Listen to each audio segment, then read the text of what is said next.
when the City of Melbourne had their meeting on 24th December to consider Aaron Wood's motion to appeal it, he said it will cost about $90,000 and take about 3 months. And he recommended doing it for several reasons, and you can hear it on the audio tape, I'm not making it up. And some of the reasons included, he said, look, I've looked at the figures and it's 50-50. It's half of them that go to the Heritage Council win and half lose. So it's like gambling our 90,000. But this gentleman is quite right. It's about the weight of and the legal secondly, arguments. you're all allowed to attend the Heritage Council meeting without speaking on the 19th of March. This lady wants to say something, as she should. David, the consultation seems to be with people who are in the city of Melbourne. Many of us, a number of people here are from the Stonington Council, but we're heavy users of the park, and we want to support this. And we weren't notified, and we live within 500 metres of there. I've noted that you should have been. No, and I think that's right, and I think it would be good if you made that point directly to the Heritage Council. And to the City made of Melbourne. made those I've points. written to them, and you should. Can I just get an indication of people who might be prepared to assist in this process? If there's people who are prepared to actually form a little straw committee, if I can call it that, we might try and get you to put your names down here with a contact and an email. And we might try and get everyone's email today who is here, so we can keep because you we actually do need to pull together some coordination on how we respond. And I entirely take the point made here. One quick point, right? Obviously, the council has a lot more money, and therefore the balance of weight will be in their favor because they can hire expensive people, the ordinary people. We do speak English, but we can't write legalese very well. So our submissions are not strong enough. So what I'm suggesting is, let's go after the councillors. If they're scared that they will lose an election, we start demonstrating against them, they will back off. And the ultimate weapon you guys have is, you say we will go on a rate strike, that we will stop paying Melbourne Council rates. That'd be pretty hard to do. Ask for a refund. What can they do? There's nothing, they can't really arrest so many people. This lady. I say the Heritage District. This is the old robbery ground, so it's much older than Yes, exactly. it should have weight given to it. Yes. It has a tribe. Yes. And more reason it should be kept nature. And this is a case where the Heritage Victoria made the right decision, and now the council, I think, has made the wrong decision to try and overturn that. Additionally, look, I mean, in theory, yes, but I mean, I think, in fact, I've asked the local government minister about this, but he's given a nondescript answer. It's the committee of management for this land is the City of Melbourne. It is public land. It is state, it's state land, but the City of Melbourne has a significant input on it. Two other things came up at the meeting, and I do direct you to hear that audio. It tells you what you need to know. They admit all their errors, but they proceed regardless, and I'm not happy with that. They state at the meeting, Aaron Wood states it will take the 3 months and cost $90,000, and he says, look, we've worked on this for so long, there's nothing more we can do, and one of the councillors said, well, why don't we just tweak it like Heritage Victoria wants us to do? And he said, well, then we'd have to go back to the people. So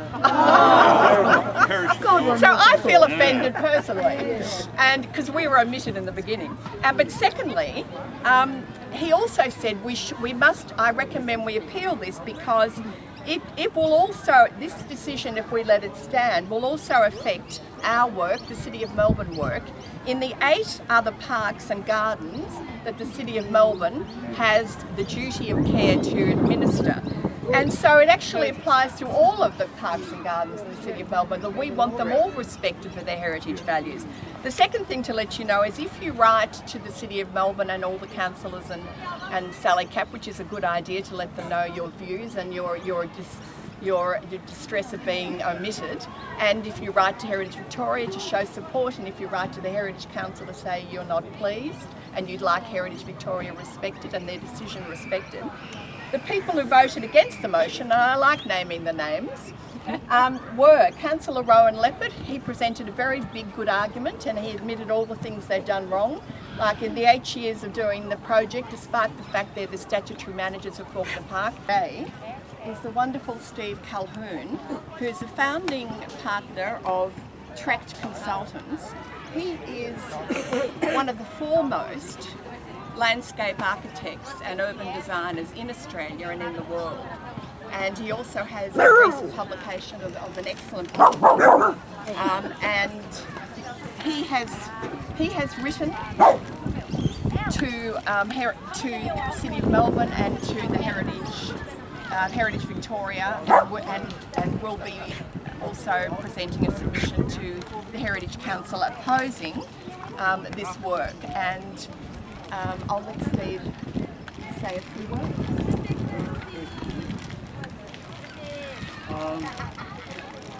Fawkner Park is one of You're going to have to speak up. You don't hear. Fawkner Park is one of Melbourne's greatest assets.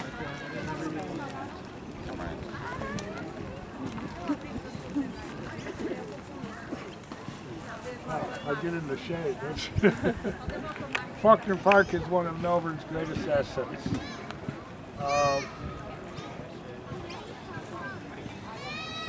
It's historically significant and is just a great example of a park, you know, particularly an outer ring park. We are fortunate that it still retains these pathways and plantings. So it retains its original form. And these pathways were all established, as Bea just told you, on the divider lines. We must not allow this application to proceed because it would remove and interrupt all of these beautiful environments that we created. And it just would be a terrible loss for Victoria. Great. I just can't understand why they would do it. So let's say no. Absolutely. Steve's submission to Heritage Victoria is publicly available. For those of you who haven't seen this, we'll have maps and people you can talk to when we finish just doing this group presentation. But this is one of the plans of the details. Here would be a big concrete multi-purpose court area. Around it, a concrete skate area, plus a skate bank and skate edge, they call it, where you go up on jumps and things. And they don't indicate it on this particular map, but there's also sports lighting they will be putting in. And the sports lighting they outlined in one of their earlier reports, they don't think it will kill trees, but they say it potentially puts at risk an enormous number of trees because they've got to bring in electricity from over there somewhere and go through all of the trees on the way, and also it involves digging around near the trees. This is one of the two main heritage avenues behind us and adjacent to where they plan to build, and that's the Avenue of the Elms. And just behind that, where you see those people walking and cutting into it right there, so very close, is the other Central Avenue. So it's in the core of the park. They're the two central avenues that cut through the middle of Fawkner Park, and they're glorious today, as you can see. But we'll show you that later. There's lots of other work they're planning to do near there, but what we object to is the location here. And people like Steve and other experts, and experts at Heritage Victoria, all looked at the issues that were claimed for moving the court, including they said there was a drainage issue and other things. And all the experts, very good experts of reports that we've seen, all said it can all be addressed, leaving the court approximately where it is or exactly where it is. So there's no, and Heritage Council also came to that conclusion. So we actually support Heritage and support the Heritage Victoria and support their decision. Can I ask if there's going to be any structures, changing rooms, lavatories associated with Well, it's another point, because there's also the issue which I think David Davis is going to mention in a minute, the issue of encroachment.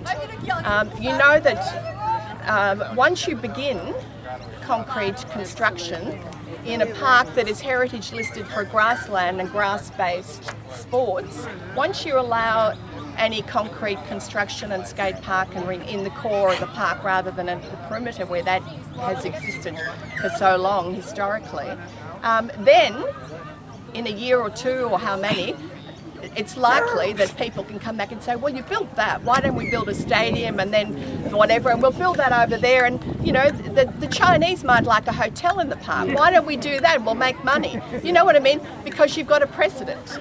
And we know that because when we were fighting to save St Kilda Road trees, and we're still going to continue that fight for above ground infrastructure, the argument that the state government used was, oh well, 4 or 5 years earlier you allowed domain interchange to be built, and that ruined the middle of Fawkner Park, the middle of St Kilda Road. So they use that as a precedent. So we have a precedent that you should not allow precedents. If you want to keep this beautiful park as it is and as it's heritage listed, we need to show that community supports respecting the listed values of Heritage Victoria and their decision. And City of Melbourne needs to know that you care, and it wouldn't hurt that the Heritage Council knows that you care. There are kookaburras. This is one of the main bird areas. Yes, and indeed Steve Calhoun has written, and I can read that from his submission, his February submission to Heritage Victoria. He has written that if you were to do that, not only would you not solve the problems there, you would create new problems because you would have compaction of the soil all around this area. You'd have people jumping, you know, on the boards and skates, and you have the noise as well as the visual disruption and clutter, which you can actually see throughout the park and from Toorak Road West and from the high-rise buildings on the west of the park. Okay, David Davis, all right. our MP. I will be very, very brief, but I'm going to make some clear points. My colleague Georgie Crozier here as well. We're opposed to what the City of Melbourne is trying to do. We think it's an overdevelopment. We think that the model that is there now is an acceptable and sensible one. We think that building a larger, more complex structure is the thin end of the wedge. We think that Fawkner Park is a unique park. It needs to be protected, and we need to make sure that there is not that sort of encroachment onto Fawkner Park. I certainly wrote to to Heritage Victoria, along with many people, to say, actually, we don't agree with the City of Melbourne plan. And I think that has actually been widely supported. We've had enormous response to that, and I know that there are some who have a different view, and they're entitled to that. But the overwhelming response to us has been to say, no, leave it where it is. Don't do the more intense development that's proposed, and that will, in my view, disrupt the long heritage history of Fawkner Park with its broad avenues and the desire of people to protect the trees and to protect the future of Fawkner Park. Now, Heritage Victoria, I would argue, is a weaker body than it should be, but in this case, it actually made the right decision. It actually said it needs to be protected, and we do not support the City of Melbourne decision to try and locate the courts there, the court there with the structures around it. And we're opposed to that. That's what Heritage Victoria said. So we think that should stand. We think that heritage protection should stand. The City of Melbourne, and I don't believe that all of the councillors fully understood what they were doing, voted to appeal that decision to the Heritage Council, which will be heard early next year, February, March next year, through that period. So people we're happy to keep people informed about that progress, and people may want to attend some of those hearings and make their presence felt, so that people can actually know that local communities got a clear and strong view on it. But you know, I don't think Heritage Victoria should be overruled on this. The Heritage Council, it is a legal process, it can occur. The Heritage Council will have the opportunity to overrule Heritage Victoria and support the City of Melbourne.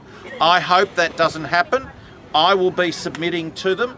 I've said that, and many others will as well, and we hope that the measures that are taken there are strong enough to make the point.